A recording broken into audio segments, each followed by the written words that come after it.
أعوذ بالله من الشيطان الرجيم. بسم الله الرحمن الرحيم. وإذا سمعوا ما أنزل إلى الرسول ترى أعينهم تفيض من الدمع مما عرفوا من الحق يقولون ربنا آمنا فاكتبنا مع الشاهدين.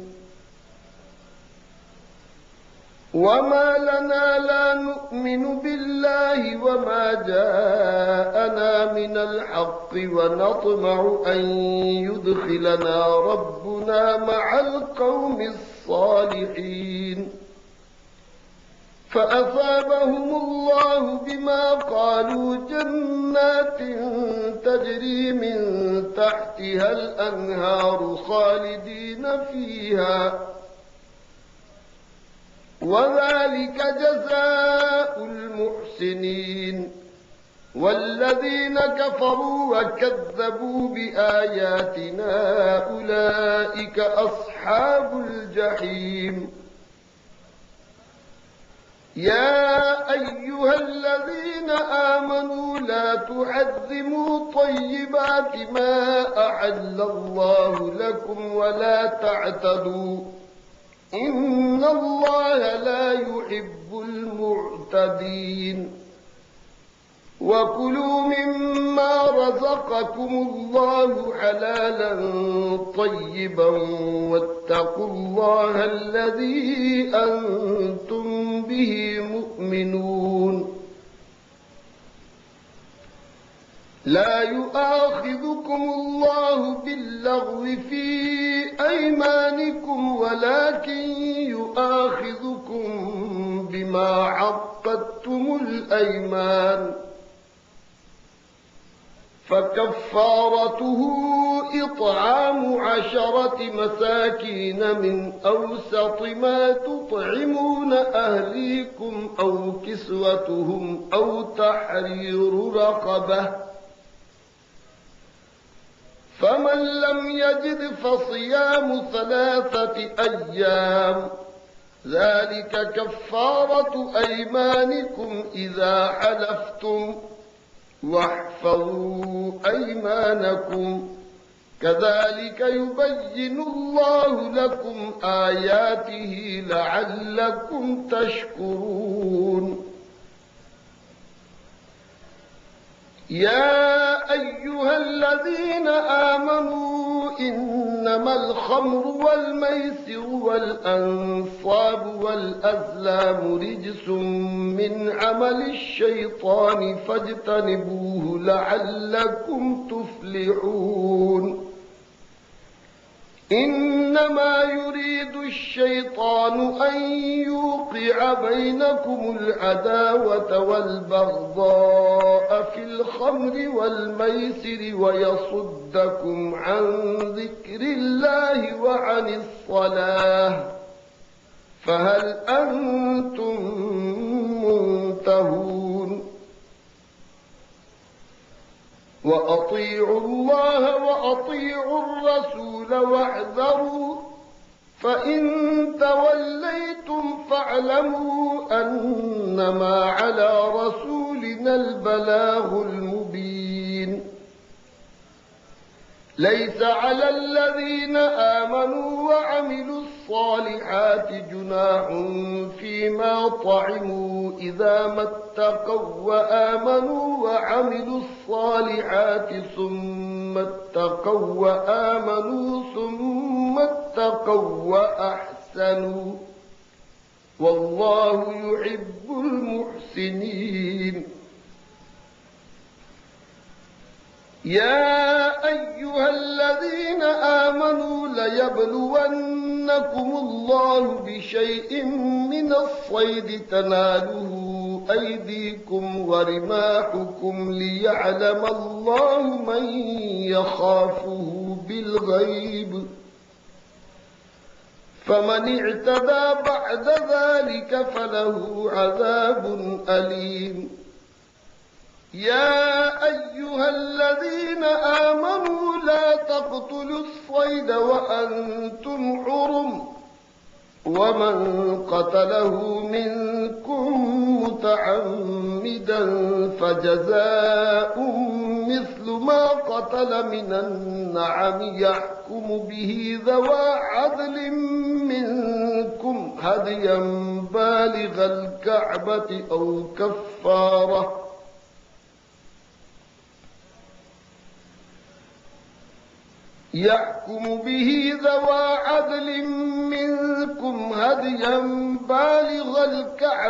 أو كفارة طعام مساكين أو عدل ذلك صياما ليذوق وبال أمره عفى الله عما سلف ومن عاد فينتقم الله منه والله عزيز ذو انتقام. أحل لكم صيد البحر وطعامه متاعا لكم وللسيارة وحرم عليكم صيد البر ما دمتم حرما واتقوا الله الذي إليه تحشرون. جعل الله الكعبة البيت الحرام قياما للناس والشهر الحرام والهدي والقلائد ذلك لتعلموا أن الله يعلم ما في السماوات وما في الأرض وأن الله بكل شيء عليم. اعلموا أن الله شديد العقاب وأن الله غفور رحيم. ما على الرسول إلا البلاغ والله يعلم ما تبدون وما تكتمون. قل لا يستوي الخبيث والطيب ولو أعجبك كثرة الخبيث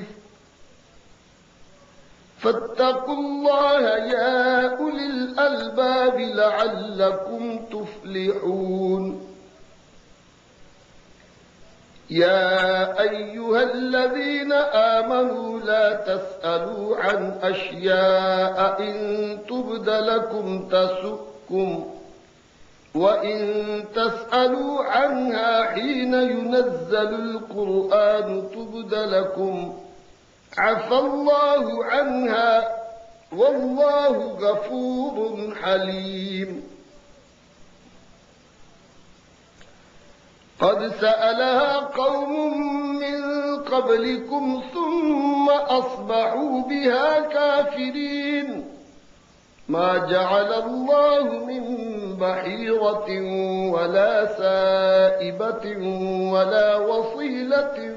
ولا حام ولكن الذين كفروا يفترون على الله الكذب وأكثرهم لا يعقلون.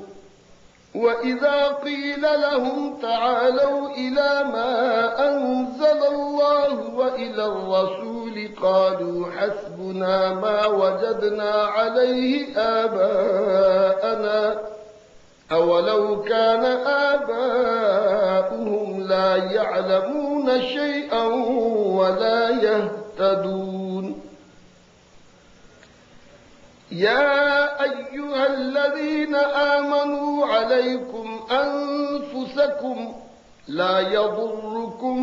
من ضل إذا اهتديتم إلى الله مرجعكم جميعا فينبئكم بما كنتم تعملون. يا أيها الذين آمنوا شهادة بينكم إذا حضر أحدكم الموت حين الوصية اثنان ذوى عدل منكم أو آخران من غيركم إن أنتم ضربتم في الأرض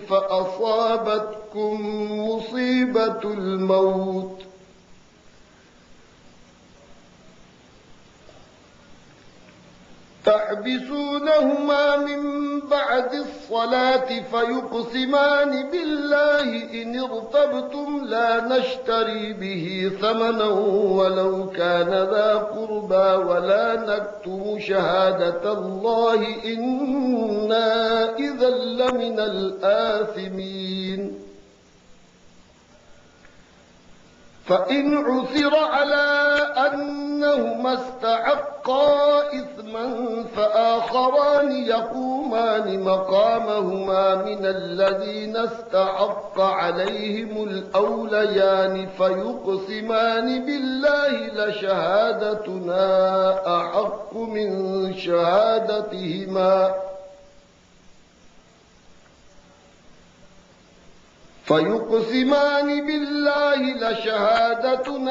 أحق من شهادتهما وما اعتدينا إنا إذا لمن الظالمين ذلك أدنى أن يأتوا بالشهادة على وجهها أو يخافوا أن ترد أيمان بعد أيمانهم واتقوا الله واسمعوا والله لا يهدي القوم الفاسقين يوم يجمع الله الرسل فيقول ماذا أجبتم قالوا لا علم لنا إنك أنت علام الغيوب إذ قال الله يا عيسى ابن مريم اذكر نعمتي عليك وعلى والدتك إذ أيدتك بروح القدس تكلم الناس في المهد وكهلا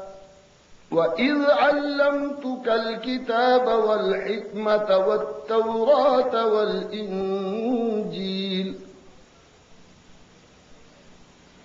وإذ تخلق من الطين كهيئة الطير بإذني فتنفخ فيها فتكون طيرا بإذني وتبرئ الأكمه والأبرص بإذني وإذ تخرج الموتى بإذني وإذ كففت بني إسرائيل عنك إذ جئتهم بالبينات فقال الذين كفروا منهم إن هذا إلا سحر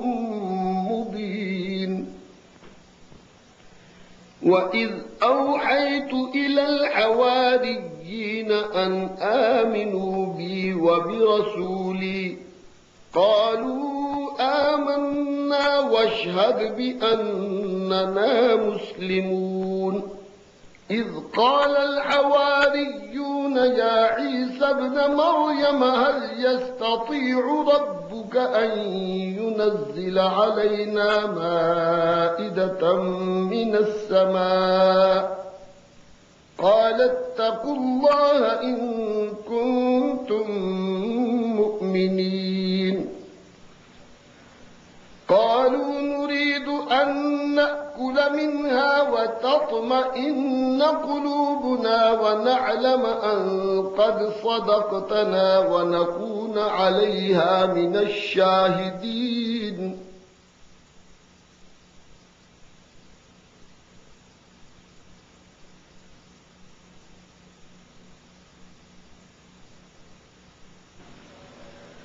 قال عيسى ابن مريم اللهم ربنا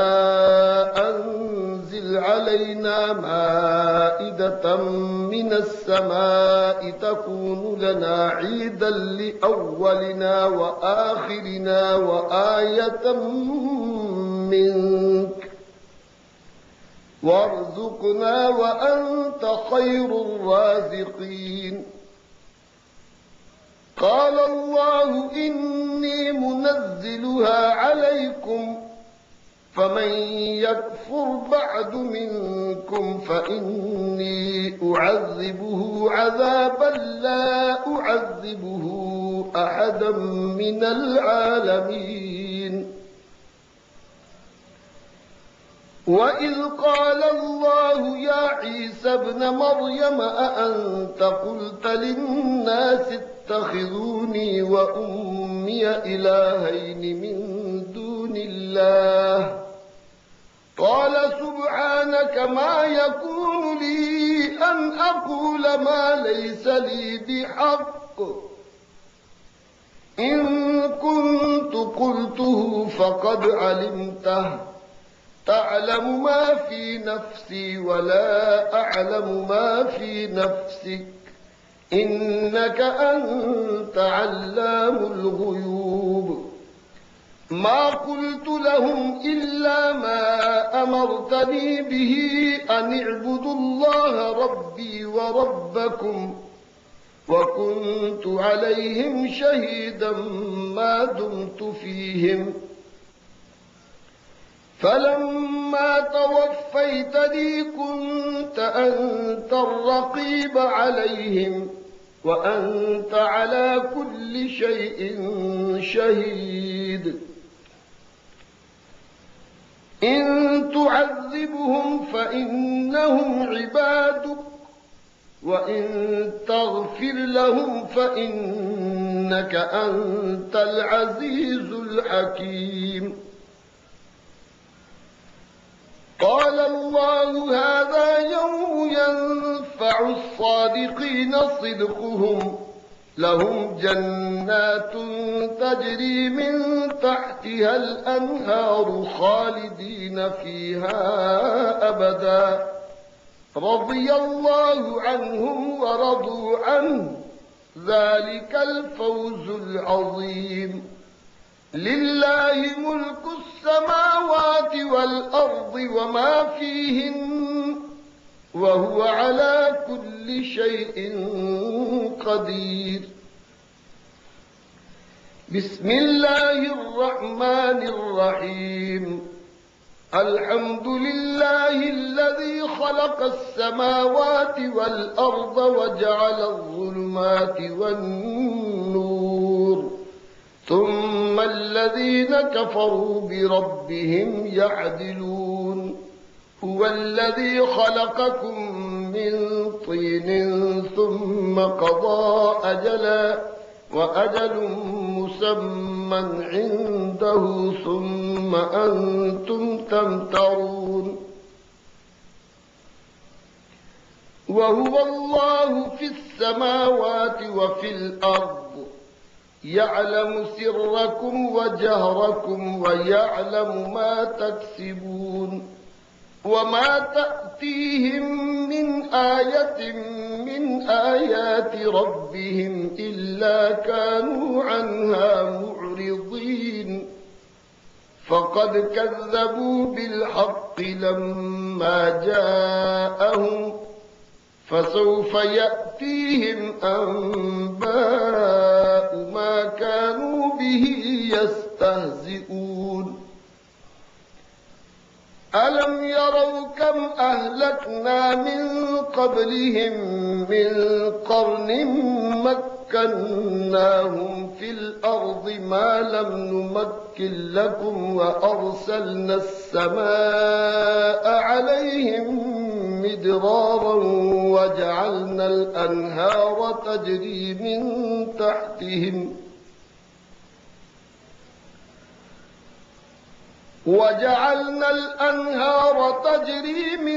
تحتهم فأهلكناهم بذنوبهم وأنشأنا من بعدهم قرنا آخرين ولو نزلنا عليك كتابا في قرطاس فلمسوه بأيديهم لقال الذين كفروا إن هذا إلا سحر مبين وقالوا لولا أنزل عليه ملك ولو أنزلنا ملكا لقضي الأمر ثم لا ينظرون ولو جعلناه ملكا لجعلناه رجلا وللبسنا عليهم ما يلبسون ولقد استهزئ برسل من قبلك فحاق بالذين سخروا منهم ما كانوا به يستهزئون قل سيروا في الأرض ثم انظروا كيف كان عاقبة المكذبين قل لمن ما في السماوات والأرض قل لله كتب على نفسه الرحمة ليجمعنكم إلى يوم القيامة لا ريب فيه الذين خسروا أنفسهم فهم لا يؤمنون وله ما سكن في الليل والنهار وهو السميع العليم قل أغير الله أتخذ وليا فاطر السماوات والأرض وهو يطعم ولا يطعم قل إني أمرت أن أكون أول من أسلم ولا تكونن من المشركين قل إني أخاف إن عصيت ربي عذاب يوم عظيم من يصرف عنه يومئذ فقد رحمه وذلك الفوز المبين وإن يمسسك الله بضر فلا كاشف له إلا هو وإن يمسسك بخير فهو على كل شيء قدير وهو القاهر فوق عباده وهو الحكيم الخبير قل أي شيء أكبر شهادة قل الله شهيد بيني وبينكم وأوحي إلي هذا القرآن لأنذركم به ومن بلغ أئنكم لتشهدون أن مع الله آلهة أخرى قل لا أشهد قل إنما هو إله واحد وإنني بريء مما تشركون الذين آتيناهم الكتاب يعرفونه كما يعرفون أبناءهم الذين خسروا أنفسهم فهم لا يؤمنون ومن أظلم ممن افترى على الله كذبا أو كذب بآياته إنه لا يفلح الظالمون ويوم نحشرهم جميعا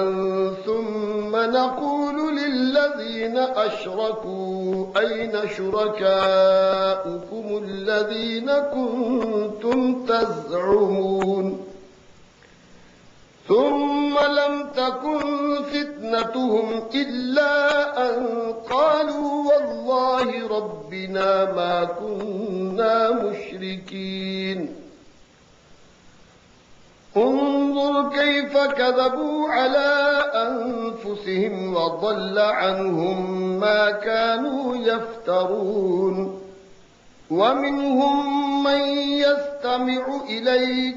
وجعلنا على قلوبهم أكنة أن يفقهوه وفي آذانهم وقرا وإن يروا كل آية لا يؤمنوا بها حتى إذا جاءوك يجادلونك يقول الذين كفروا إن هذا إلا أساطير الأولين وهم ينهون عنه وينأون عنه وإن يهلكون إلا أنفسهم وما يشعرون ولو ترى إذ وقفوا على النار فقالوا يا ليتنا نرد ولا نكذب بآيات ربنا ونكون من المؤمنين بل بدا لهم ما كانوا يخفون من قبل ولو ردوا لعادوا لما نهوا عنه وإنهم لكاذبون وقالوا إن هي إلا حياتنا الدنيا وما نحن بمبعوثين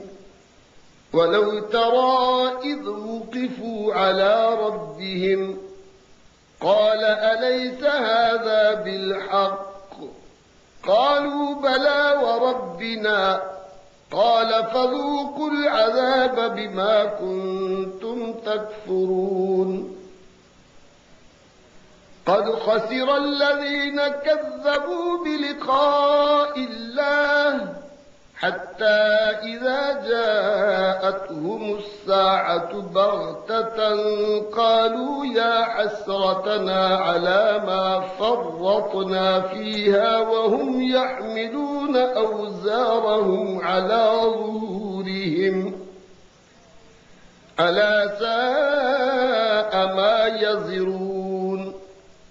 وما الحياة الدنيا إلا لعب ولهو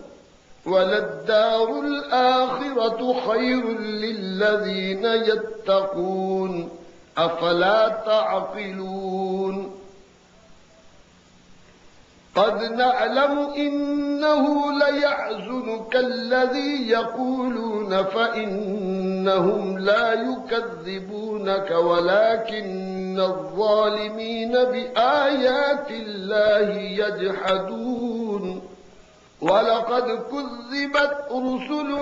من قبلك فصبروا على ما كذبوا وأوذوا حتى أتاهم نصرنا ولا مبدل لكلمات الله ولقد جاءك من نبأ المرسلين وإن كان كبر عليك إعراضهم فإن استطعت أن تبتغي نفقا في الأرض أو سلما في السماء فتأتيهم بآية ولو شاء الله لجمعهم على الهدى فلا تكونن من الجاهلين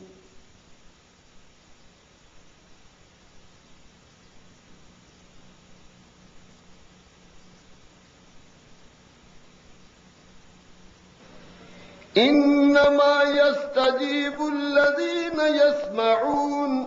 والموتى يبعثهم الله ثم إليه يرجعون وقالوا لولا نزل عليه آية من ربه قل إن الله قادر على أن ينزل آية ولكن أكثرهم لا يعلمون وما من دابة في الأرض ولا طائر يطير بجناحيه إلا أمثالكم ما فرطنا في الكتاب من شيء ثم إلى ربهم يحشرون والذين كذبوا بآياتنا صم وبكم في الظلمات من يشاء الله يضلله ومن يشأ يجعله على صراط مستقيم قل أرأيتكم إن أتاكم عذاب الله أو أتتكم الساعة أغير الله تدعون إن كنتم صادقين بل إياه تدعون فيكشف ما تدعون إليه إن شاء وتنسون ما تشركون ولقد أرسلنا إلى من قبلك فأخذناهم بالبأساء والضراء لعلهم يتضرعون فلولا إذ جاءهم بأسنا تضرعوا ولكن قست قلوبهم وزين لهم الشيطان ما كانوا يعملون فلما نسوا ما ذكروا به فتحنا عليهم أبواب كل شيء حتى إذا فرحوا بما أوتوا أخذناهم بغتة فإذا هم مبلسون فقطع دابر القوم الذين ظلموا والحمد لله رب العالمين قل أرأيتم إن أخذ الله سمعكم وأبصاركم وختم على قلوبكم من إله غير الله يأتيكم به انظر كيف نصرف الآيات ثم هم يصدفون قل أرأيتكم إن أتاكم عذاب الله بغتة أو جهرة هل يهلك إلا القوم الظالمون وما نرسل المرسلين إلا مبشرين ومنذرين فمن آمن وأصلح فلا خوف عليهم ولا هم يحزنون والذين كذبوا بآياتنا يمسهم العذاب بما كانوا يفسقون قل لا أقول لكم عندي خزائن الله ولا أعلم الغيب ولا أقول لكم إني ملك إن أتبع إلا ما يوحى إلي قل هل يستوي الأعمى والبصير أفلا تتفكرون وأنذر به الذين يخافون أن يحشروا إلى ربهم ليس لهم من دونه ولي ولا شفيع لعلهم يتقون ولا تطرد الذين يدعون ربهم بالغداة والعشي يريدون وجهه ما عليك من حسابهم من شيء وما من حسابك عليهم من شيء فتطردهم فتكون من الظالمين وكذلك فتنا بعضهم ببعض ليقولوا أهؤلاء من الله عليهم من بيننا أليس الله بأعلم بالشاكرين وإذا جاءك الذين يؤمنون بآياتنا فقل سلام عليكم كتب ربكم على نفسه الرحمة أنه من عمل منكم سوءا بجهالة ثم تاب من بعده وأصلح فأنه غفور رحيم وكذلك نفصل الآيات ولتستبين سبيل المجرمين قل إني نهيت أن أعبد الذين تدعون من دون الله قل لا أتبع أهواءكم قد ضللت إذا وما أنا من المهتدين قل إني على بينة من ربي وكذبتم به ما عندي ما تستعجلون به إن الحكم إلا لله يقص الحق وهو خير الفاصلين قل لو أن عندي ما تستعجلون به لقضي الأمر بيني وبينكم والله أعلم بالظالمين وعنده مفاتح الغيب لا يعلمها إلا هو ويعلم ما في البر والبحر وما تسقط من ورقة إلا يعلمها ولا حبة في ظلمات الأرض ولا رطب ولا يابس إلا في كتاب مبين وهو الذي يتوفاكم بالليل ويعلم ما جرحتم بالنهار ثم يبعثكم فيه ليقضى أجل مسمى ثم إليه مرجعكم ثم ينبئكم بما كنتم تعملون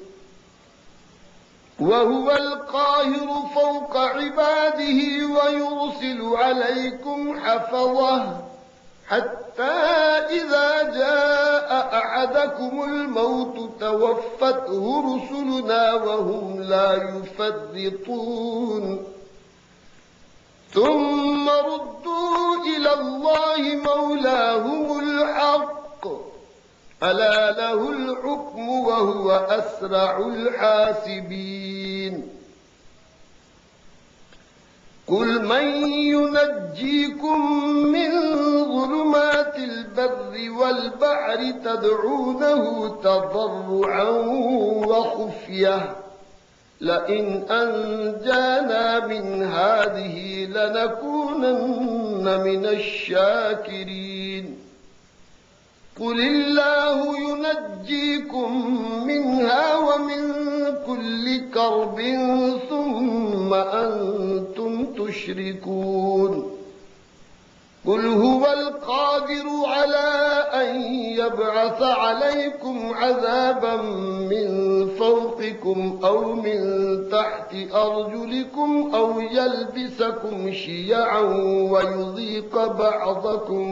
بأس بعض انظر كيف نصرف الآيات لعلهم يفقهون وكذب به قومك وهو الحق قل لست عليكم بوكيل لكل نبأ مستقر وسوف تعلمون وإذا رأيت الذين يخوضون في آياتنا فأعرض عنهم حتى يخوضوا في حديث غيره وإما ينسينك الشيطان فلا تقعد بعد الذكرى مع القوم الظالمين وما على الذين يتقون من حسابهم من شيء ولكن ذكرى لعلهم يتقون وذر الذين اتخذوا دينهم لعبا ولهوا وغرتهم الحياة الدنيا وذكر به أن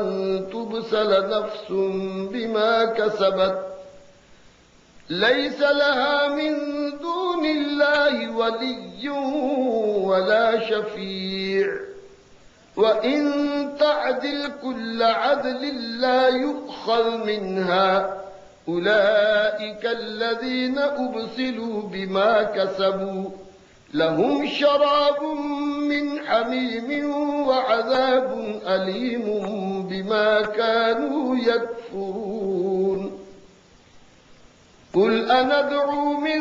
دون الله ما لا ينفعنا ولا يضرنا ونرد على أعقابنا بعد إذ هدانا الله كالذي استهوته الشياطين في الأرض حيران له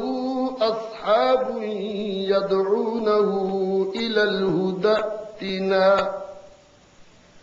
قل إن هدى الله هو الهدى وأمرنا لنسلم لرب العالمين وأن أقيموا الصلاة واتقوه وهو الذي إليه تحشرون وهو الذي خلق السماوات والأرض بالحق ويوم يقول كن فيكون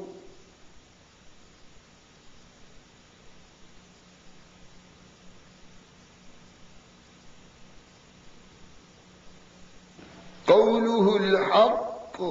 وله الملك يوم ينفخ في الصور عالم الغيب والشهادة وهو الحكيم الخبير وإذ قال إبراهيم لأبيه آزر أتتخذ أصناما آلهة إني أراك وقومك في ضلال مبين وكذلك نري إبراهيم ملكوت السماوات والأرض وليكون من الموقنين فلما جن عليه الليل رأى كوكبا قال هذا ربي فلما أفل قال لا أحب الآفلين فلما رأى القمر بازغا قال هذا ربي فلما أفل قال لئن لم يهدني ربي لأكونن من القوم الضالين فلما رأى الشمس بازغة قال هذا ربي هذا أكبر فلما أفلت قال يا قوم إني بريء مما تشركون إني وجهت وجهي للذي فطر السماوات والأرض حنيفا وما أنا من المشركين وحاجه قومه قال أتحاجوني في الله وقد هدان ولا أخاف ما تشركون به إلا أن يشاء ربي شيئا وسع ربي كل شيء علما أفلا تتذكرون وكيف أخاف ما أشركتم ولا تخافون أنكم أشركتم بالله ما لم ينزل به عليكم سلطانا فأي الفريقين أحق بالأمن إن كنتم تعلمون الذين آمنوا ولم يلبسوا إيمانهم بظلم أولئك لهم الأمن وهم مهتدون وتلك حجتنا آتيناها إبراهيم على قومه نرفع درجات من نشاء إن ربك حكيم عليم ووهبنا له إسحاق ويعقوب كلا هدينا ونوحا هدينا من قبل ومن ذريته داود وسليمان وأيوب ويوسف وموسى وهارون وكذلك نجزي المحسنين وزكريا ويحيى وعيسى وإلياس كل من الصالحين وإسماعيل واليسع ويونس ولوطا وكلا فضلنا على العالمين ومن آبائهم وذرياتهم وإخوانهم واجتبيناهم وهديناهم إلى صراط مستقيم ذلك هدى الله يهدي به من يشاء من عباده ولو أشركوا لحبط عنهم ما كانوا يعملون أولئك الذين آتيناهم الكتاب والحكم والنبوة فإن يكفر بها هؤلاء فقد وكلنا بها قوما ليسوا بها بكافرين أولئك الذين هدى الله فبهداه مقتده قل لا أسألكم عليه أجرا إن هو إلا ذكرى للعالمين وما قدروا الله حق قدره إذ قالوا ما أنزل الله على بشر من شيء قل من أنزل الكتاب الذي جاء به موسى نورا وهدى للناس تجعلونه قراطيس تبدونها وتخفون كثيرا وعلمتم ما لم تعلموا أنتم ولا آباؤكم قل الله ثم ذرهم في خوضهم يلعبون وهذا كتاب أنزلناه مبارك مصدق الذي بين يديه ولتنذر أم القرى ومن حولها والذين يؤمنون بالآخرة يؤمنون به وهم على صلاتهم يحافظون ومن أظلم ممن افترى على الله كذبا أو قال أوحي إلي ولم يوح إليه شيء ومن قال سأنزل مثل ما أنزل الله ولو ترى إذ الظالمون في غمرات الموت والملائكة باسطوا أيديهم أخرجوا أنفسكم اليوم تجزون عذاب الهون بما كنتم تقولون على الله غير الحق وكنتم عن آياته تستكبرون ولقد جئتمونا فرادا كما خلقناكم أول مرة وتركتم ما خولناكم وراء ظهوركم وما نرى معكم شفعاءكم الذين زعمتم أنهم فيكم شركاء لقد تقطع بينكم وضل عنكم ما كنتم تزعمون إن الله فالق الحب والنوى يخرج الحي من الميت ومخرج الميت من الحي ذلكم الله فأنى تؤفكون فالق الإصباح وجعل الليل سكنا والشمس والقمر حسبانا ذلك تقدير العزيز العليم وهو الذي جعل لكم النجوم لتهتدوا بها في ظلمات البر والبحر قد فصلنا الآيات لقوم يعلمون وهو الذي أنشأكم من نفس واحدة فمستقر ومستودع قد فصلنا الآيات لقوم يفقهون وهو الذي أنزل من السماء ماء فأخرجنا به نبات كل شيء فأخرجنا منه خضرا نخرج منه حبا متراكبا ومن النخل من طلعها قنوان دانية وجنات من أعناب والزيتون والرمان مشتبها وغير متشابه انظروا إلى ثمره إذا أثمر وينعه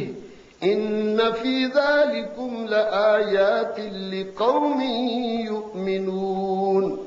وجعلوا لله شركاء الجن وخلقهم وخرقوا له بنين وبنات بغير علم سبحانه وتعالى عما يصفون بديع السماوات والأرض أنى يكون له ولد ولم تكن له صاحبة وخلق كل شيء وهو بكل شيء عليم ذلكم الله ربكم لا إله إلا هو خالق كل شيء فاعبدوه وهو على كل شيء وكيل لا تدركه الأبصار وهو يدرك الأبصار وهو اللطيف الخبير قد جاءكم بصائر من ربكم فمن أبصر فلنفسه ومن عمي فعليها وما أنا عليكم بحفيظ وكذلك نصرف الآيات وليقولوا درست ولنبينه لقوم يعلمون اتبع ما أوحي إليك من ربك لا إله إلا هو وأعرض عن المشركين ولو شاء الله ما أشركوا وما جعلناك عليهم حفيظا وما أنت عليهم بوكيل ولا تسبوا الذين يدعون من دون الله فيسبوا الله عدوا بغير علم كذلك زينا لكل أمة عملهم ثم إلى ربهم مرجعهم فينبئهم بما كانوا يعملون وأقسموا بالله جهد أيمانهم لئن جاءتهم آية ليؤمنن بها قل إنما الآيات عند الله وما يشعركم أنها إذا جاءت لا يؤمنون ونقلب أفئدتهم وأبصارهم كما لم يؤمنوا به أول مرة ونذرهم في طغيانهم يعمهون